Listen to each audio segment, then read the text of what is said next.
Nintendo truly are the masters of the controller gimmick.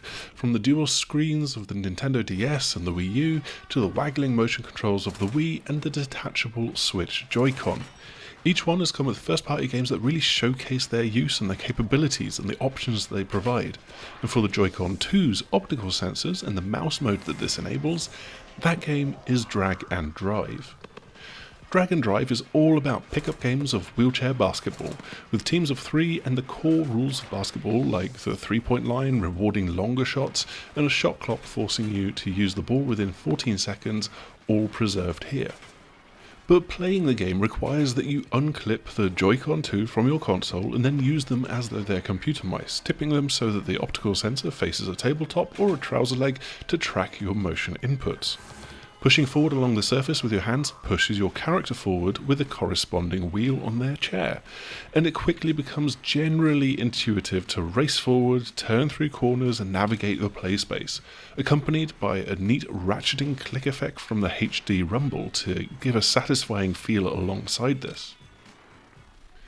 The triggers will then pull the brakes for a quick stop and can be used on one side for a rapid spin and pivot, although you also have the option to move the Joy-Con in opposite directions and plenty more nuanced controls as well. Coming into contact with the oversized basketball, your character will grab it and put it into their lap, while you then go around maneuvering, trying to avoid head-on collisions that will knock the ball loose as you head towards the opposing team's hoop. And since you're playing as a team, there's a quick and easy pass by tapping both shoulder buttons together to zip it to another player. Taking a shot though relies on motion controls. You have to pull up your hand and flick in the direction of the hoop to send the ball flying, and there's more accuracy that comes from the direction that you're facing, the speed you're going, and the distance that it has to travel in order to score. You will almost certainly get an awful lot of rim shots as you're trying to learn and master this game. But as you do so, you can earn extra decimal points as you score from pulling off a shot with a bit of flair, and there's a handful of quick tricks that you can pull to do this. There's quarter pipe ramps at the end of each court that you can use to launch yourself up and go for a dunk. Easier said than done though. Or you can hop up in the air by pulling both brakes and yanking your hands up one after another in quick succession. It all combines for some quick and pithy wheelchair basketball action with relatively bite-sized 3-minute matches.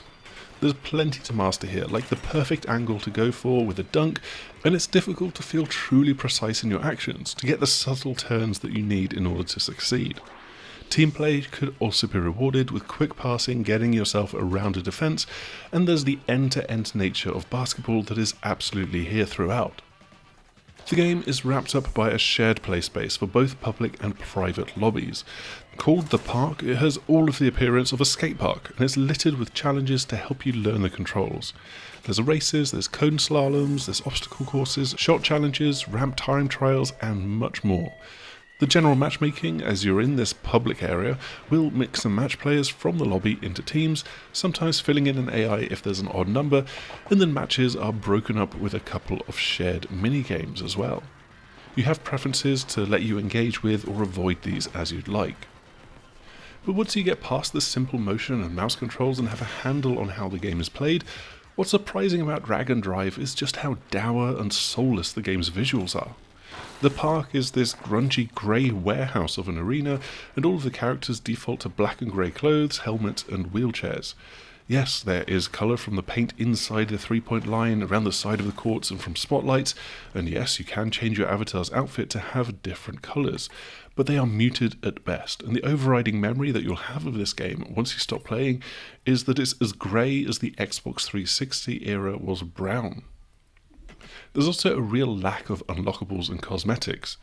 There's different body builds for the 3 different player stats, but everything apart from roughly 8 helmets is available right from the off. And even beyond that, there's just no soul when literally everybody is this blank helmeted figure. And there's a massive gulf of personality between Drag and Drive and the colourful vibrancy of an ARMS or Splatoon, let alone all of the cosmetics and the customization of a Rocket League.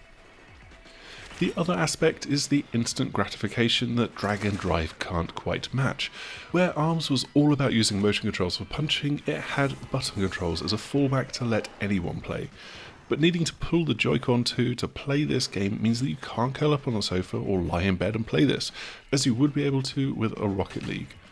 And considering that wheelchair athletes are at the centre of this game, only having motion controls as the only option is far from the accessibility that you'd want to see to represent and be playable by those with certain kinds of limited mobility.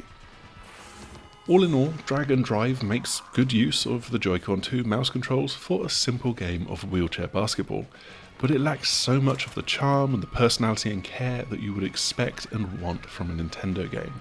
It's a little bit disappointing that this game does not go further. That's all that we've got for our review of Drag and Drive, and hopefully you've found this interesting and useful.